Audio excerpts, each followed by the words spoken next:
President Trump has made directing scorn on Twitter a defining feature of his presidency.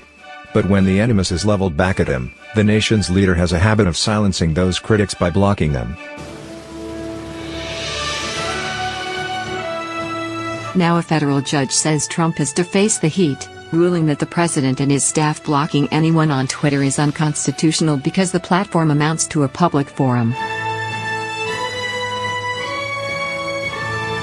U.S. District Judge Naomi Rice Buchwald in Manhattan handed down the ruling Wednesday in response to a lawsuit brought by the Knight First Amendment Institute at Columbia University last July on behalf of 7 Twitter users who were blocked by Trump after replying unfavorably to his tweets. This case requires us to consider whether a public official may, consistent with the First Amendment, block a person from his Twitter account in response to the political views that person has expressed, and whether the analysis differs because that public official is the President of the United States, Buchwald said. The answer to both questions is no. We respectfully disagree with the court's decision and are considering our next steps, a spokesperson said. Jamil Jaffer, the Knight Institute's executive director, said the ruling broke some new ground for how the First Amendment is applied to digital space. We are pleased with the court's decision, which reflects a careful application of core First Amendment principles to government censorship on a new communications platform, Jaffer said in a prepared statement. The president's practice of blocking critics on Twitter is pernicious and unconstitutional, and we hope this ruling will bring it to an end. Buchwald said Trump could opt to mute his critics instead. The feature prevents selected accounts from appearing in a user's Twitter mentions, effectively blocking them from Trump's view. Muted users could still appear for others to see under Trump's tweets, however.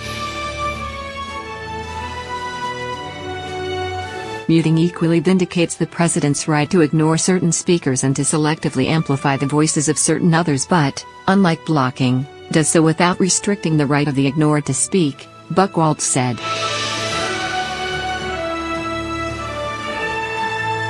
The distinction between muting and blocking showed the judge applied a subtle, but sophisticated, understanding of Twitter and social media, said Aaron Kaplan, a professor at Loyola Law School of Los Angeles specializing in constitutional law.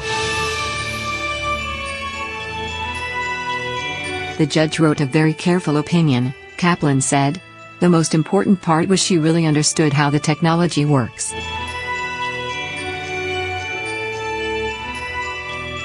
The controversy stems from Trump's embrace of the platform as his soapbox to attack his critics, laud his supporters and announce administration policies.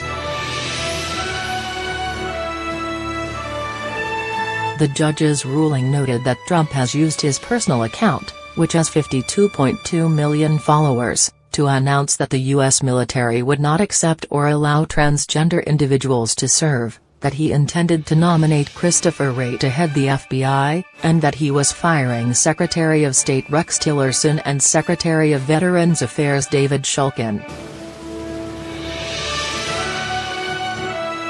The president, like other public officials, routinely engages in conduct that is not state action, whether that might be giving a toast at a wedding or giving a speech at a fundraiser, the Justice Department wrote in a brief, according to the Washington Post.